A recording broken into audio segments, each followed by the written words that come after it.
Welcome to AI Talks, a place to come and listen to IBM customers, partners and colleagues talk about the digital organization and how AI, hybrid cloud and enterprise software is critical to success. Let me hand over to my colleagues to get us started. So welcome to AI Talks Podcast. I'm very pleased to have two guests. One from our business partner, Tim Tunnard from Peacock Engineering. Hi, Tim. Hi there. Good to have you on board, Tim. And a special welcome to a customer of IBM and Peacock's from Outotek, Manfred Spille, who is the head of Energy Services UK. Hi, Manfred. Hi, Paul. Manfred, to kick off, what do you do for Outotek and what are the things that are really on your mind right now when you look at your 2021 and your job? What really is uppermost in your thinking? Let me explain a little bit about my job first. With the head of energy service in the UK, my role is actually managing our 4 O&M contracts we've got in the UK, mainly energy from biomass and energy from waste, which is RDF. These are from our service part of Outotek, because I don't know if you know the whole complexity of Outotek and Mezzo Outotek, but I'm part of the service department in the metals section. We deliver O&M for energy from waste and biomass products. It's quite complicated and quite complex entity because you can imagine we've got our own technology as well, which we operate, and we operate in technology or parts, balance of plant from our clients, our owners. This is where we are. We're trying to deliver the best for our clients, starting with health and safety, starting with good operational management and good maintenance and assets management. And there is where actually Maximo comes into. Brilliant, because you've led me into thinking about the next question. But I mean, and again, you know, Maximo obviously is an IBM product, but it's more about what you've done with it. So, yes. And that's clearly the only thing that matters. So, in terms of your project, then, when you use Maximo to help deliver what you're doing, you know, can you tell us a little bit about maybe your Maximo history? Because I believe there was a legacy in the past that you inherited. That's how Peacock worked with you. We had a difficult start. What actually has happened is when we started to enter the service industry in the UK, because from the mining part, we already offer services, long-term services in the mining industry.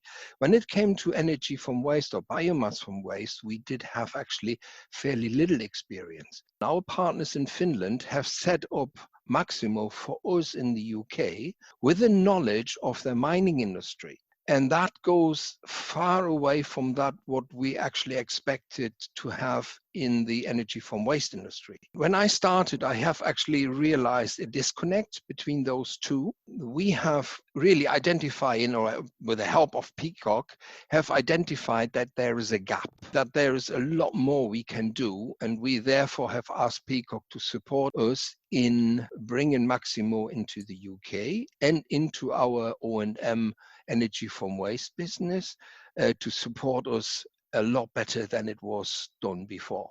You almost inherited a system designed for a different outcome, to reconfigure or re-engineer the tool to meet your requirements. Is that correct? Have I got that right?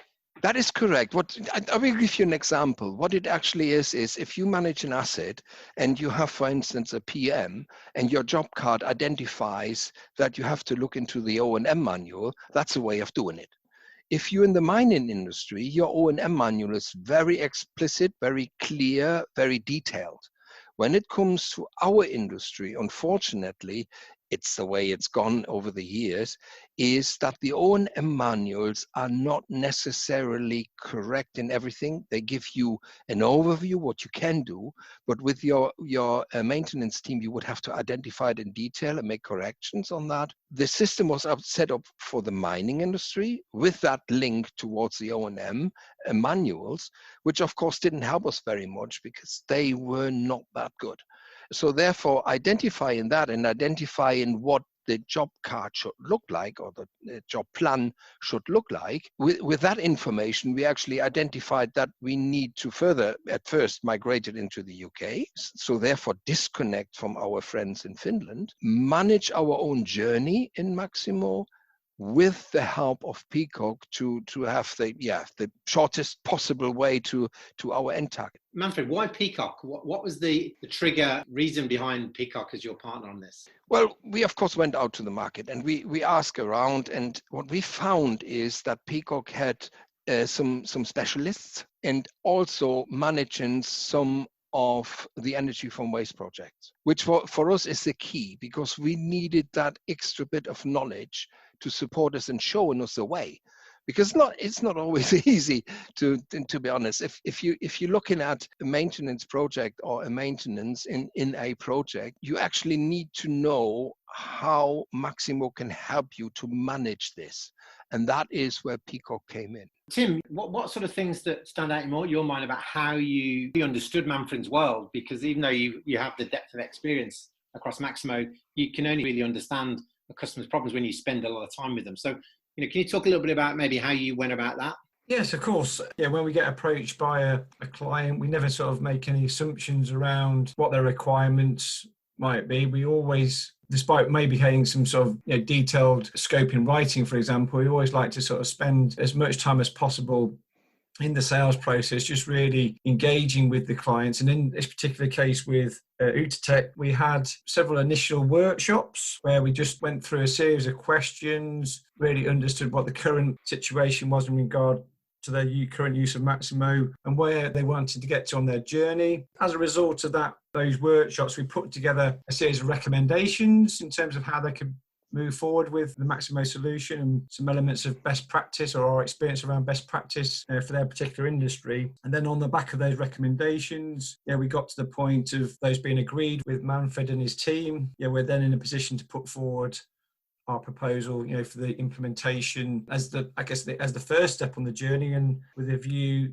to work with Manfred and Outotek on a continuous journey of improvement with their Maximo solution. Manfred, this idea of asset standalone thing, and they are part of a life cycle. Therefore, continuous asset management and getting good at doing that is I imagine incredibly key. How do you do that? How do you get really good at continuous asset management? That's a very complex question, isn't it? First, you need to understand, of course, the sector you're working in. You need to understand the difficulties we have in our industry with our products and how to manage these. And what you need to have is quite detailed inside knowledge of these systems, how they work, how they get operated. And when it comes to maintenance, of course, you need engineers who actually can, first of all, carry out the maintenance, but also manage their affairs over long-term contracts. As you can imagine, if you manage a maintenance for a year, short period of time, you can actually, or say for argument's sake, for a month or a year, you can actually quite overview easily what you can do manually, because you know your assets, you know your maintenance schedules, you build them up manually. That's all fine and good. When it comes to a long-term contract, like a 10 years assets management for an owner or client, it gets a lot more complicated. What you have as well is these are large projects. You need a number of people on those teams. So therefore, you need something which gives you actually a guideline, support, and manages your maintenance for you. And that is where actually Maximo comes into it. When you think about an engineer working in your organization and getting that transfer of skills to them to use tools, is there anything you went through there to make sure that whether you're a manager or an engineer, your use of the data is robust and resilient? Well, yes, and the initial training was carried out by our Finnish friends here in the UK on our teams or with our teams, which of course was on the basis of limited information package, which was in Maximo. We now have identified that we need a lot more training, specifically on the changes we made in Maximo. To be honest, we are not there yet. We're still working on the system to get it right. We, as I said before, we started not ideally. We were in a quite difficult position, I would say. And we're now moving forward by, first of all, brought the cloud server into for Maximo into the UK, and it's managed by Peacock. So that is one thing. And Peacock done a brilliant job in actually managing their migration. The next step is now to make sure that what we've got now is to improve that. And we are going on a continuous basis, having the dialogue with Peacock. What can we do? Where can you help us? And with this dialogue, we actually move in step by step. At the moment, we bring in, for instance, spare parts and consumables into the system, something which was not linked into it, which was quite difficult for me to understand why that has not been linked into it. But it's now we're on the move to do exactly that. Once that is complete, we, of course, need to train the people. And there we will get, again, I'm sure, get help from Peacock to bring the right people in to, in a very short period of time, train our engineers on the sites to make sure that they use Maximo to their best abilities. And how do you report on the success of the work you've done so far in terms of the business? I'm thinking here more on an outcome that says, before we did this, we were at this level. Now we've done this work with Peacock and Maximo. We're now at this level. Do you have a very clear kind of way of reporting success? Difficult to report success if you're not there yet. Okay. So like what we actually worked with Peacock on a migration schedule. We had a nice target-orientated schedule planning for the migration. I reported to our client with this schedule, with the planning, and said, we're at that point. And then at the end, when we are successfully migrated into the UK, and actually our friends in Finland stopped their application, that was for us the point to again report to the client, we've done that step, we've done it successfully, it is there where we were before, but we now have our management, or better, our Maximo in the UK. And I think that was the way we reported to the client, and I think it gone down very well, because we more or less stayed into schedule. We just overdone it a little bit, but that is actually quite normal in our industry, especially when it's so complex that you not always can see a clear timeline, and you have to improvise more here, more and there. That was the base on reporting. What we're going now forward is actually the next steps is to generate a report, KPI report from Maximo towards the client, telling them exactly what we have done and where we have actually laid boundaries for going forward to the next step. So we are now at the moment trying to generate this report with the help of Peacock to make sure that we actually have the right and correct report out of the information we can actually extract from Maximo. And you can understand that possibly the entrance of the spare parts and consumables is quite an important part of that, where we are not there yet. We have actually entered some of the data into a test platform, which we're checking at the moment. But once we put it into operation, that will be the test. You've started with a smaller group of sites and you're moving through to, I think you said, more complex sites as well. What does that mean from an asset point of view? When you talk about complex, because I understand complicated, but complex usually suggests there are a lot of parts that you're not necessarily in control of, or, there are other influences that, maybe unintended that might affect you. Is that your world of complex, or is it complicated? It's different. It's complex. As I said before, it's not complicated, because when you know your business, it's okay. It sort of becomes a second nature. The complexity comes in from two sides. First of all, when we actually build those projects, we have the technology package, which comes from OEP, which is a part of Outotek. It's Outotek Energy Products, which is in Idaho. They deliver the technology, which is fluidized bed gasification or fluidized bed incineration. With this technology, we, of course, very, very familiar with that. We've got that on all our sites. Some or most of our engineers coming out of that area, been involved in it. Some have even built part of that plant. So that is not complex, it's understandable, it's where we know where we are. When it comes to complexity, it is what everything comes around into it. You get fuel feed systems which come in from different suppliers with their own issues, with their own maintenance programs, with their own changes they have to carry out, long-term maintenance on these products. You can imagine a steam turbine coming into it, which is very complex at different suppliers of steam turbines. You have air-cooled condensers where different suppliers of air-cooled condensers. And if you look at one side, it's all you can manage it. But if you look at 4, 5, 6, 7, 8 sides, it gets very complex. And it's what we're trying to do is actually transfer information from one side to the other, but it's not always possible. And therefore, we have to differentiate between the projects, which makes it actually quite complex.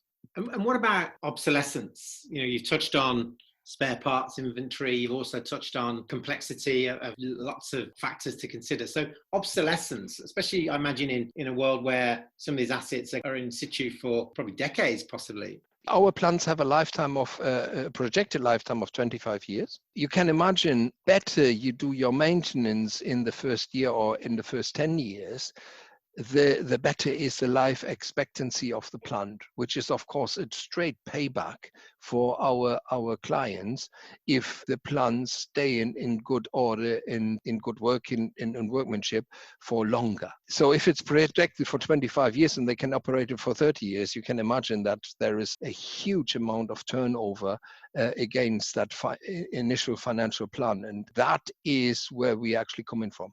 I suppose over time, if we did this podcast, I don't know, that over the next 5 years, you would be able to start to talk about where you see that now in terms of extending the life cycle or the lifetime of a particular piece of equipment or site, using data, using intelligent asset management. Go back to people again, and you talk about health and safety in terms of using Maximo. Is there a correlation there between how you are getting better at, making sure that safe working practices are adhered to?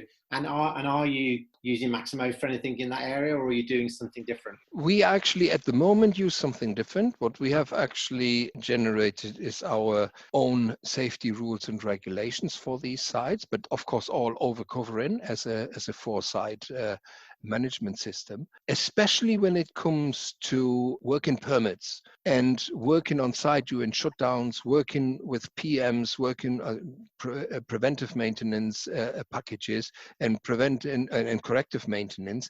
We need to apply health and safety onto that, and there is always the issue of generating a work permit.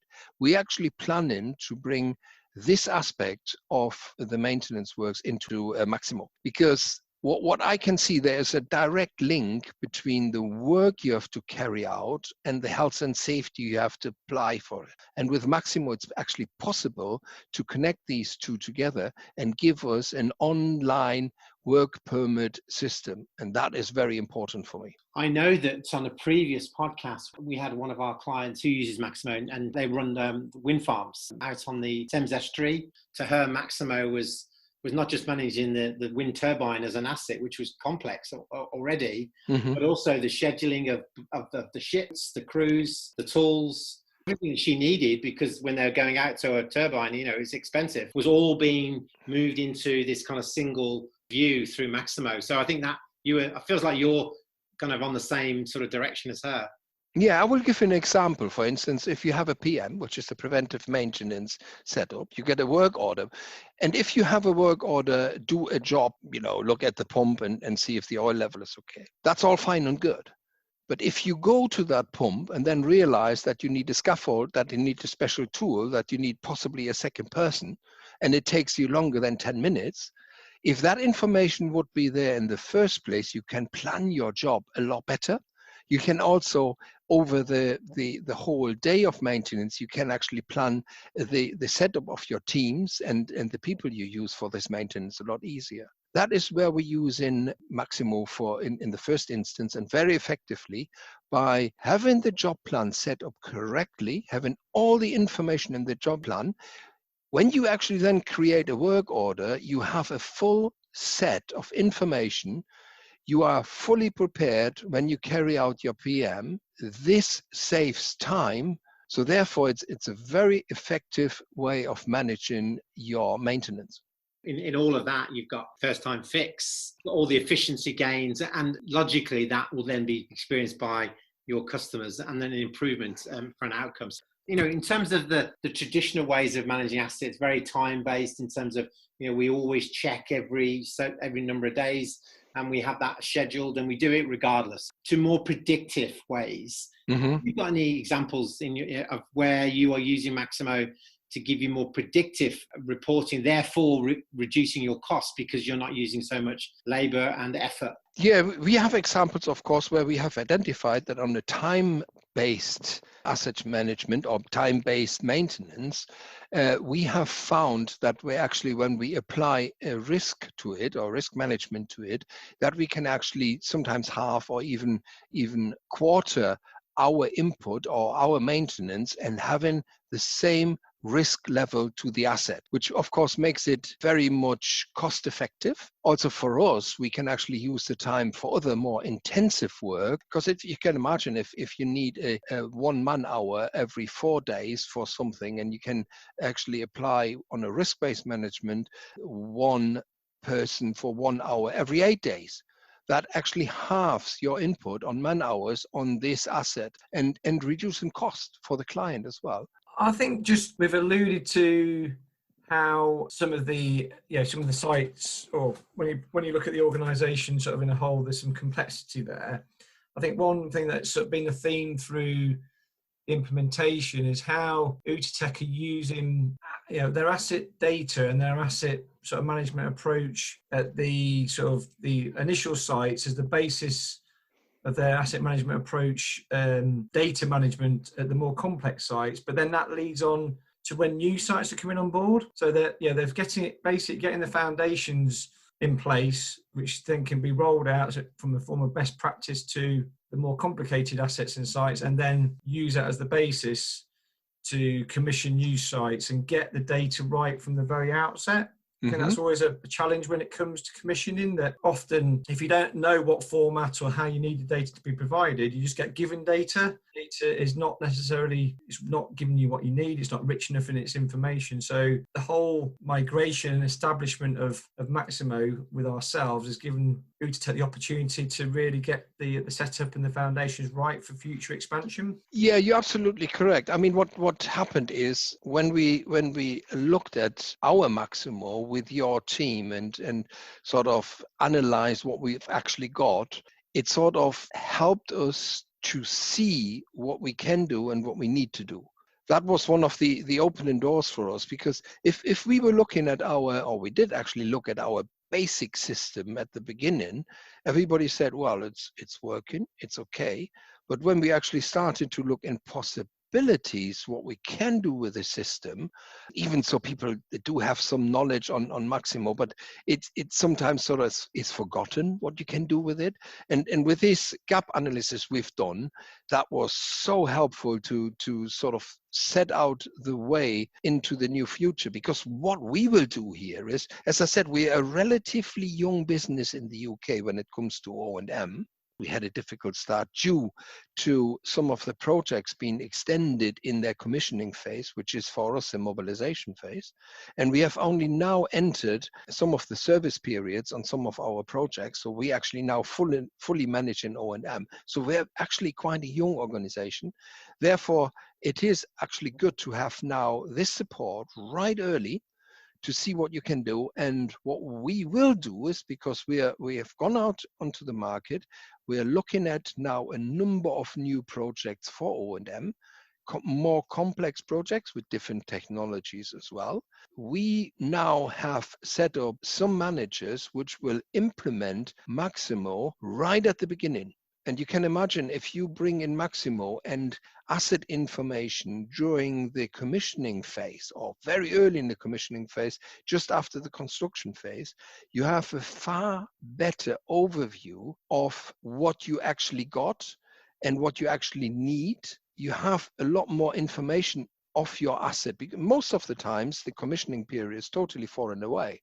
And if you understand, for instance, a steam turbine, that maintenance and service periods of steam turbines is very much dependent on start and stops, for instance. The more start and stops you have, the shorter the time period between the services get. And if you actually not capture that information from the commissioning period, you have a lack of information and you're always in between hope you got it right. If you have this in the early commissioning phase, which we will apply with our new contracts, and we've set our contracts up in the way that we will support the clients in that, that will mean we will have first day information in Maximo and carry it on right to the end of the lifetime of the project.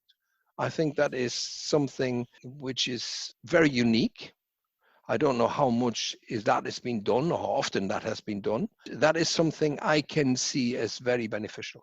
Tim alluded to this kind of blueprints that you then apply to new projects where, as you say, from day one, you've got that embedded asset lifecycle, all the things you talked about earlier on, because a lot of what you're doing, as is everybody else, is how do you retrofit asset management into older systems, complex environments, and sometimes you're going to have some painful lessons on the way.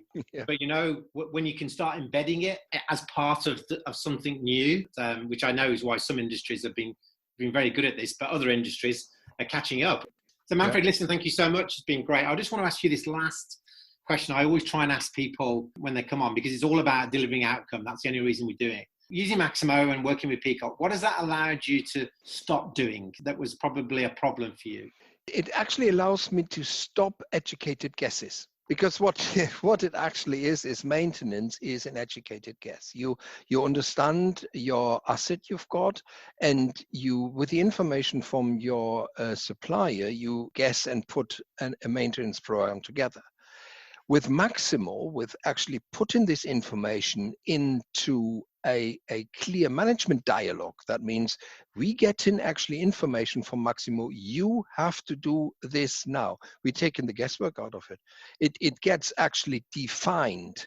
They tell us with a work order, through a PM work order, what needs to be done when, and that is the main issue here. Or the main asset I've got from Maximo. And therefore, what has it allowed you to start doing? It allows me to start planning our manpower, planning our year, our monthly and yearly events, and long-term events like 5-year steam turbine maintenance programs.